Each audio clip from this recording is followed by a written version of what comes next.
it's Blackoween! Hi, I'm Heather from here booktubes, and time for the Blackoween reading vlog. This is my third year participating. Also, my merch is over a year old. I don't wear it on like a weekly basis or anything, so it's not like it's being constantly washed, but at the same time, quality is there. It's still completely intact. I haven't had any issue with the emblem or anything, so just thought I'd do that little pitch for the merch. Mine is old and it still looks really good. So, Bree made my life harder by making me roll all these rolls and getting specific reading prompts, even though I am a mood reader. Here we are. So I rolled the dice 3 times to start initially, and here's how that went. All right, we're gonna do 3 rolls. That was for which one? Nor Apothecary, which is set in a small town. All right, this one is for Bayou Haunted House. Also 6. Medium or spiritual leader. All right, and this is Ruby's Crew Park. All right, I feel like this dice is not working. 6. Does 666 mean you get a reroll or no? I have this TBR. I know that the Dria Andersen one will fit small town or medium or spiritual leader. I'm probably going to use it for the medium or spiritual leader because I know that it will fit there. A book with a secret, I think I might be able to get that from like any of them. So we'll see what I end up using for that. I don't really know. I know I did the Blackoween book tag, so I kind of talked about some of my priority TBR in that. I already DNF'd one already this month, so that went well. I think I want to read like 3 or 4 books. So I think I want to roll again after I get a couple of these done. I'm pretty excited about it, even though I had to roll specific prompts and didn't get a single free space. I'm still really excited about it. As I'm sure you know, I mean, if you're new to the channel, hi, but I'm a romance reader, so I always am reading romantic suspense, paranormal romance, Mafia romance, motorcycle, that type of thing to fit into the crime fiction for Blackoween. Obviously, they're all by Black authors. That's the most important puzzle piece. And then under that is crime fiction, and Bree has very graciously always allowed me to kind of make it romance crime fiction, so I appreciate that. I'm excited. I look forward to Blackoween all year. It is my October readathon that I know is coming. I know it's on my schedule, and I try to make sure that I don't burn myself out before it. You know, I like to keep some bandwidth for specific TBR books for Blackoween because I know it's coming. So it's here. I'm excited. This is my reading vlog for it.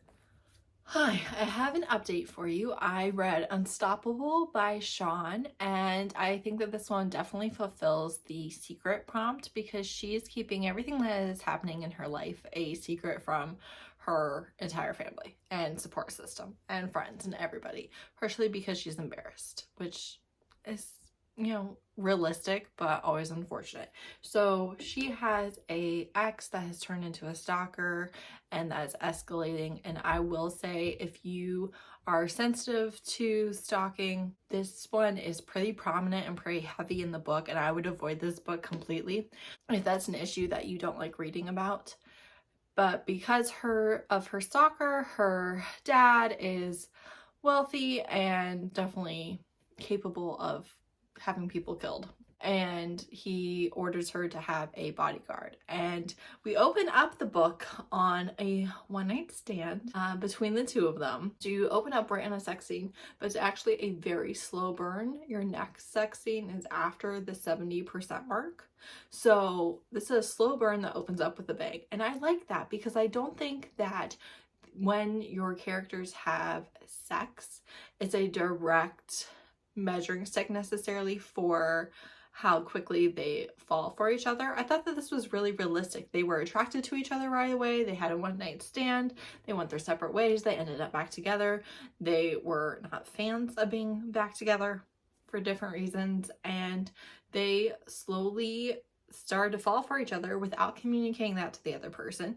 I think it's just realistic that you meet someone, you like them, you can have a book that has them interacting and has them making forward progress towards a relationship or in a relationship without having it be a 1 day or a 5-year timeline, right? So he is her live-in bodyguard. They're together 24/7. It was really good. I think that this main character will probably annoy some people. In fact, the author specifically said that she might annoy some people because she is keeping it all a secret. She's not listening to her bodyguard. She has convinced herself that, you know, it'll just go away. But, you know, that's realistic, and honestly, it didn't end up annoying me. I thought that she did a really good balance of writing a character like that while still maintaining the enjoyment of the book, and you still rooting for that character and not being completely fed up to the point where you don't even want to finish the book. So 5 stars for that one. That'll be my secret book. I had a really good time. I stayed up late last night reading it. And then also I wanted to show you Dollar Tree, which is not $1 anymore. The last one standing went down. My sister got me these little boxes from there. Halloween decorations, obviously. But they're just really, really, really cute. Like, I like them a lot. A lot of it. So I'm pretty excited to add these to my either Halloween or all year long decorations. But I just thought I would let you know because Dollar Tree. Obviously, they're not like the sturdiest things ever, but they're not bad. They're not bad at all. And I really like them. Like, I really like how they look. A lot. a lot. So I'm very excited about those. So I figured I would show them to you. Next, I think I might pick up Dria Andersen because I know that fulfills another prompt. I might try and read another chapter of Blackoween, or finish the chapter that I've picked up 2 or 3 times already. It's not going well, guys. It's not going well. I'm making myself read it right now, which, you know, that's just how it is for a lot of fantasy books. It's not like a particular fault of the book. So I'm trying to get to a spot where I'm like, I must feel compelled to read this, but we're not there. We're not there at all. So there you go. All right, people, we're going to roll one more time with the black dice this time. Read into that what you will, and we're going to believe that this is going to do better. 4. Oh, I forgot to say, we're going to do the Saint Tremaine graveyard this time. 4 is a murder with multiple POV. I feel like Sinful Enforcer will work for that, and you can argue with Brie. All right, look at this leaf pile. It's just there. Ah! The undead! Are you the only zombie in this leaf pile? Yeah. Lies and deceit. Never trust a zombie. Never trust a skeleton or a zombie. That could be your force. All right, so it is Wednesday and I am getting ready. I actually have 10 minutes before it starts for my live show on something. What is Mean Girls in the Book Community? And I'm really excited for it. Hopefully, you know, we have a really good discussion that is really entertaining for people and does a good job, hopefully. So I do have an update for you. So I picked up Body Ranch by Winter Time, which is a fun pen name, I think. And I did DNF that in like a couple of pages into the first chapter. The prologue is really off-putting because it's from the perspective of someone who's gonna get killed. So like, you don't like him at all, and you're like, why? Like, I'm not rooting for you, am I? But you're not. He gets killed. And then you get introduced to the main character in the first chapter, but honestly, the writing just wasn't my thing. You know how you open up a book and a lot of times you can tell immediately if the writing works for you or not, and this one just didn't. So I try to get past the off-putting perspective and get into the first chapter, but it didn't fix it. I still didn't like it. So that one would have worked for a small town, but it won't now. So I DNF'd that. And then I picked up Fire in the Moonlight, which is Georgia Arcane #3 by Dria Andersen. And this one qualified for small town and magic user. So she, specifically this main character, but she and her cousins and her other aunts and grandmothers and things like that, she can talk to spirits, she can do death magic, she practices other magic and stuff. So it very much fits the spiritual medium prompt. Her grandmother passed and they decided that she was murdered, and they were solving that and stuff in the first book. And then in this book, her grandmother a spirit has actually come to her and is talking to her. Definitely qualifies for both of those.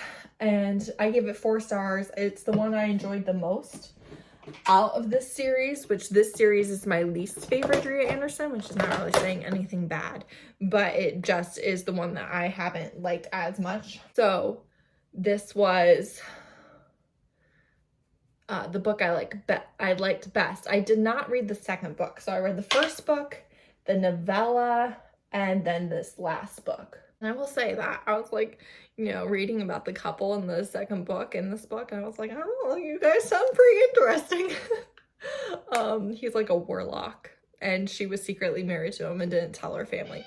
But this one, her hero is a wolf shifter. He's part of the pack, basically, that they've been involved with for the whole series. And he's also a sheriff, but he basically took the job as sheriff, 1, to keep his mom happy, and 2, to run interference for his family's illegal activities. So it's not really like a cop romance, And that does not taste good. It smells good, it doesn't taste good. And it's black love and everything, because Dria Andersen's books always are. So he's the sheriff, and then she has like a long rap sheet and got into some trouble when she stole a magical artifact away from a powerful warlock, and now he's coming for her and returned it to its rightful owners. So that was fun. Dria Andersen's, especially, I feel like the men in her paranormal books, they just treat their spouse so well, and like right from the very beginning. And usually the women take like a minute to get on board, but they still like treat each other so well. I just love that. I was a little worried about this one being the last book in the series. I was like, are we gonna have a ton of plot wrap up that I don't really care about? But it was really well balanced. It wasn't too much at all, and it still was satisfying if you were waiting for those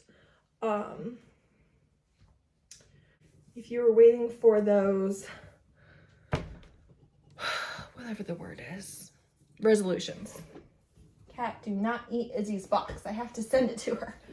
But anywho, so that was great. And then I rolled again, and I got murder with multiple POV, or mystery with multiple POV. But I'm going to read Sinful Enforcer. I was actually hoping to read this today, but I haven't read a single page today. I've been busy all day, so we'll see. Now I've got to go do that live. So that's it. That's my update for today. I need lip. I need a lip. A lip. That's why you can't trust me. Okay. I just slap it on there and hope for the best. All right, that's it for today. Thanks. Bye.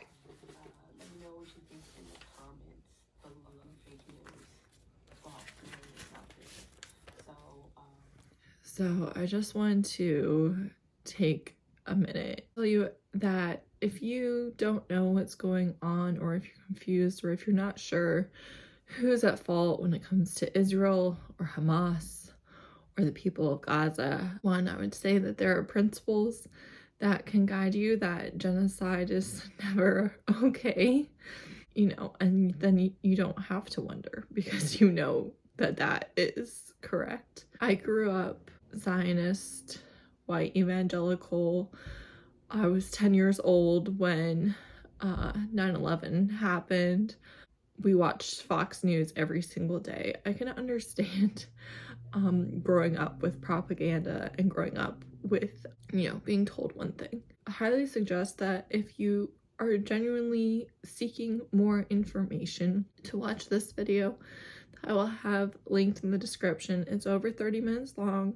It's by a Jewish author, and it really gives so much context and understanding for the conditions in Palestine. But I just think it's really helpful to have sources that say being pro-Palestine is not being anti-Semitic. The Jewish people who are very publicly saying don't use us as a reason to validate this atrocity are doing a lot of work, because there's so much propaganda and disinformation, such a lack of understanding, because again, at least since 9/11, right, our country has just been flooded with it's okay to go over there and bomb them. So it's not surprising that when they're doing exactly what we do and we are financially backing their ability to do it, that there would be a lot of disinformation spread. So for me, I think that it's pretty